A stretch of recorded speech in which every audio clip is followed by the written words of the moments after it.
अस्सलाम वालेकुम नाज़रीन, पंजाब पोल्ट्री एसोसिएशन के चैनल से मैं तारक जवेद आपके साथ हाज़िर हूँ। और आज 20 सितंबर है, हफ्ते का दिन है और हफ्ते वाले दिन मुर्गी खूब खाई जाती है, डिमांड आम दिनों से ज़्यादा होती है। मंडी भी आज रेट और लेस के बावजूद डिमांड ज़्यादा होने की वजह से बेहतर रही।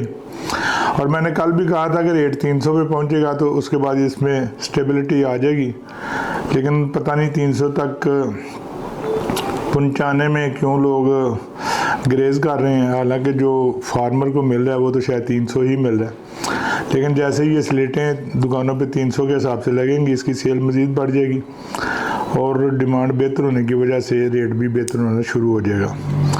बारी मुर्गी अभी भी आ रही है, इसको ख़त्म होना चाहिए। जैसे ही ये ख़त्म होगी तो रेट बेहतर होगा। अगर इसको ख़त्म नहीं किया जाता और ख़त्म करने का एक ही तरीका है कि इसको सस्ता किया जाए, और अगर इसको ख़त्म नहीं किया जाता तो ये मंदा मज़ीद लंबा होगा और सितंबर जो है वो सितंबर के रूप में सामने आएगा।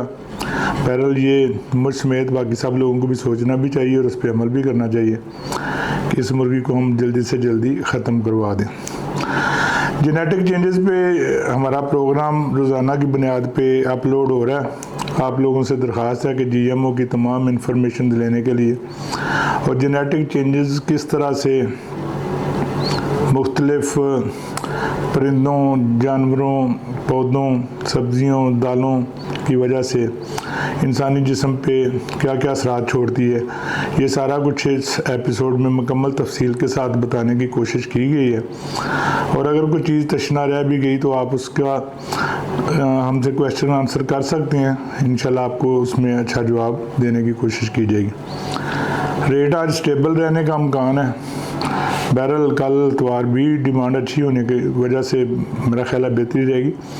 अगला हफ्ता इसमें फैसला कौन साबित होगा। चूज़ा भी नरम जा रहा है, आज मुनासिब रेट अनाउंस हुआ है। अब देखें आज क्या पोजीशन बनती है।